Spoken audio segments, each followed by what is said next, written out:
हरे कृष्णा। सर्दियां हैं और नॉर्थ इंडिया में स्पेशली दिल्ली में बहुत सर्दी होती है और इतनी सर्दी होती है कि अभी भक्तों के लिए बिस्तर छोड़ना, कंबल छोड़ना भारी पड़ रहा है। तो उस चीज़ को लेकर मेरे पास कई लोगों की शिकायतें आई हैं या कहीं क्वेरीज आई हैं कि माता जी बिस्तर कैसे छोड़ा जाए, इतनी सर्दी लगती है, मुझसे सर्दी बर्दाश्त नहीं होती है, और कंबल रजाई से बाहर निकल के साधन भजन कैसे किया जाए, और जिसकी वजह से सुबह का साधन भजन जो मॉर्निंग प्रोग्राम होता है वो डिस्टर्ब हो रहा है। सुबह की मंगल आरती या आप जब जो करते हैं उठ के जल्दी, वो सब डिस्टर्ब हो रहा है। तो उसके लिए कोई उपाय बताइए। तो उसके लिए कोई अलार्म लगा लीजिए, अलार्म उठाएगा।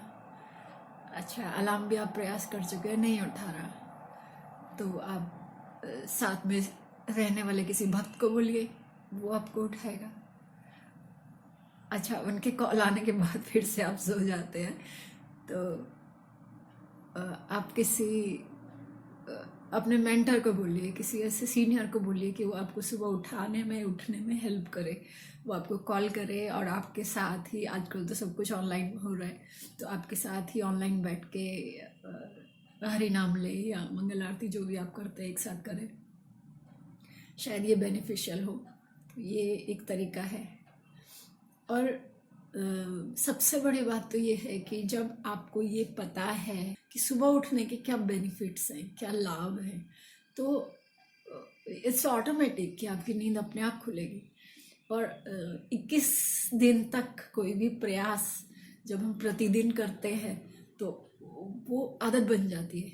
आप 4 बजे उठने की, अगर आप 3 बजे उठने की, 4 बजे उठने की आदत डालेंगे, 21 दिन तक थोड़ा प्रयास करके उठ जाइए और 21 दिन के बाद देखेंगे कि ये ऑटोमेटिक होने लगेगा। ऑटोमेटिकली आपकी 3 बजे आँख खुलने लगेगी। तो आँख, नींद खुलने के बाद एक बार फिर दोबारा तो पता होता है हमें बहुत कुछ करना है, हम सोने का समय नहीं है। कार्तिक मास था तो कार्तिक मास में आपने सुबह जल्दी उठ के भजन साधन किया। क्यों? क्योंकि आपको पता था कि कार्तिक मास में भजन साधन करने का जो बेनिफिट है वो हजारों गुना मिलेगा। तो वो लालच था ना, एक ग्रीड, तो उसकी वजह से आप सुबह जल्दी उठ पा रहे थे। कार्तिक में तो आपको कोई शिकायत नहीं थी अपने आप से कि मुझसे उठा नहीं जा रहा है एंड ऑल। वो लालच था, एक लॉल्यम, जिसकी वजह से आप सुबह उठ पा रहे थे। अच्छा, उसके अलावा कहीं घूमने जाना है तो चाहे वो वृंदावन ही हो, चलिए वृंदावन जाने का ट्रिप का आज प्लान है, तो चाहे आपको 1 बजे उठना पड़े, 2 बजे उठना पड़े, 3 बजे उठना पड़े, वो एक्साइटमेंट इतनी होती है कि आप उठेंगे, आप उठेंगे। आपको ये अपने आप से शिकायत नहीं होगी कि मैं नहीं उठ पा रहा इसलिए मैं वृंदावन का ट्रिप कैंसिल कर दूँ। आपको अभी कहीं ले जाया जाए घूमने फिरने तो आप झट उठेंगे, सर्दी हो चाहे बर्फ़ पड़ रही हो, कुछ भी हो, आप उठेंगे। तो वो एक लालच जिस चीज़ से रहता है ना, वो लालच के प्रति हम लोग नींद को परित्याग कर देते हैं, कर पाते हैं। तो वो लालच अपने आप को दीजिए भजन के लिए, भक्ति के लिए। जैसे अपने आप को ही रिवॉर्ड देना सीखिए। आज इतने बजे तक मैं जप कर लूँगा तो मैं अपने आप को ये रिवॉर्ड दूंगा। तो वो एक तरीका हो सकता है। और दूसरा तरीका है कि अब प्रतिदिन ऐसे लेक्चर्स सुनिए, प्रतिदिन ऐसी किताबें पढ़िए कि जिनसे रोज़ सुबह उठने का मोटिवेशन मिले। अलार्म लगा दीजिए, अलार्म बजने के बाद जब नींद खुले तो आपको वो लेक्चर आपके दिमाग में घूमना चाहिए, वो पढ़ा हुआ चैप्टर आपके दिमाग में घूमना चाहिए जिसमें ये मोटिवेशन मिला था कि आपको सुबह जल्दी उठना है। तो वो एक बहुत बड़ा फ़ायदा होगा उससे। आप ट्राई करके देखिए इसको कि हर रोज़ कम से कम एक लेक्चर ऐसा मैं सुनूंगी जिससे सुबह जल्दी उठने के बेनिफिट्स मुझे पता लगे। ऑल्दो आपको पता है, सबको बेनिफिट्स पता है कि सुबह ब्रह्म मुहूर्त में उठना, अमृत वेला में उठना बहुत बेनिफिशियल होता है, स्पिरिचुअली भी, मटीरियली भी। तो ये सब जानते हैं, तो उसके बावजूद भी हम लोग आलस कर जाते हैं। तो वो उस आलस को दूर भगाने का एक तरीका ये भी है कि हर दिन आप कोई ना कोई लेक्चर सुनिए, कोई ना कोई पुस्तक ऐसी पढ़िए जिसमें आपको सुबह जल्दी उठने के लिए मोटिवेशन मिले। तो चाहे वो एक चैप्टर पढ़िए, चाहे वो एक लेक्चर सुनिए, तो उससे आपको एक मोटिवेशन मिलेगा। फिर आप सोचिए, जब आप भक्ति भजन कर रहे हैं तो उससे जो उत्थान आपका होने वाला है, उद्धार आपका होने वाला है, या एलिवेटेड आप हो जाएंगे, आपको एलिवेशन मिलेगा, तो वो बेनिफिट हर वक्त दिमाग में रखिए कि भक्ति भजन या सुबह जल्दी उठ के जो मॉर्निंग प्रोग्राम है अटेंड करने से या परफॉर्म करने से जो बेनिफिट्स मुझे मिलने वाले हैं, उनको हर वक्त दिमाग में रखिए। क्योंकि जब आग लगी होती है ना कहीं, तो आदमी सो नहीं सकता, वहाँ सो नहीं सकता। संसार दावा नललीड़ लोका त्रणाय कारुण्य घना घनत्वम, इतना घोर अग्नि जल रही है कि उसमें आपको नींद कैसे आ सकती है। आपको पता है कि मैं अगर सो गया तो ये अग्नि में मैं भी स्वाहा हो जाऊंगा। तो वो एक फीलिंग होनी चाहिए कि मैं इस संसार में फंसा हुआ हूँ और मुझे यहाँ से निकलना है। अब यहाँ से निकलना है का जब फील आएगा तब निकल पाएंगे बिस्तर से, तब निकल पाएंगे कंबल रजाई से, वरना यहाँ फंसा हुआ फील ही नहीं आ रहा। वो तो हम एंजॉय कर रहे हैं ना, रजाई कंबल, वो तो हमको अच्छा लग रहा है, वो तो हम यहाँ की चीज़ों को एंजॉय कर रहे हैं।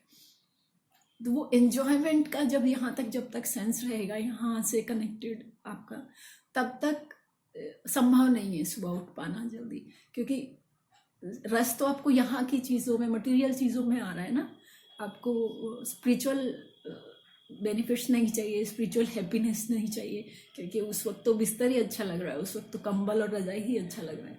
तो बुद्धि को उतना तैयार कीजिए दिन भर में कि सुबह उठते समय, दिन भर में और रात को सोते समय, ये बुद्धि को तैयार करके सोइए कि सुबह उठते समय ये सब याद रहे कि मुझे चारों तरफ मैं फंसा हुआ हूँ और मुझे यहाँ से जाना है, और यहाँ से जाना है तो मुझे उठना है, सब प्रोग्राम करना है।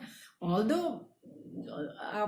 आपके प्रयास से आप गोलोक नहीं जा सकते, लेकिन आपका प्रयास श्रीहरि देखते हैं, भगवान देखते हैं, आपका प्रयास भगवान काउंट करते हैं। आपका प्रयास ही है जिसे काउंट किया जाएगा कि इसने प्रयास किया। आपके प्रयास पे ही जोर दिया जाएगा, उसी के दम पे आपको आगे जाने के लिए रास्ता मिलेगा। तो वो प्रयास आपको करना है, उसके लिए आपको एक्टिव होना है। तो वो सोच लीजिए, जब हम कहीं जा रहे हो, तो मान लीजिए हम लोग स्टेशन पे कहीं हैं, हमारी ट्रेन छूट गई या ट्रेन आने वाली है और हमें वहाँ पे रात बितानी है और ट्रेन आएगी आधी रात में, ठीक है। तो आप स्टेशन पे आप खुद सोचिए कि आपको नींद आ जाएगी?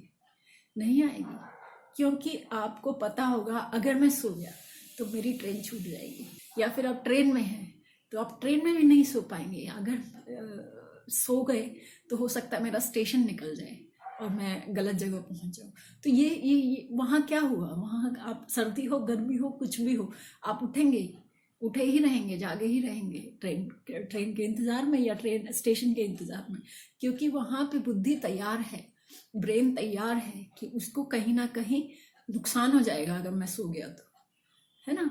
तो वो ये अपने आप को, दिमाग को तैयार रखना बहुत ज़रूरी है कि अगर मैं सो गया, अगर मैं नहीं उठ पाया तो मेरा बहुत बड़ा नुकसान है।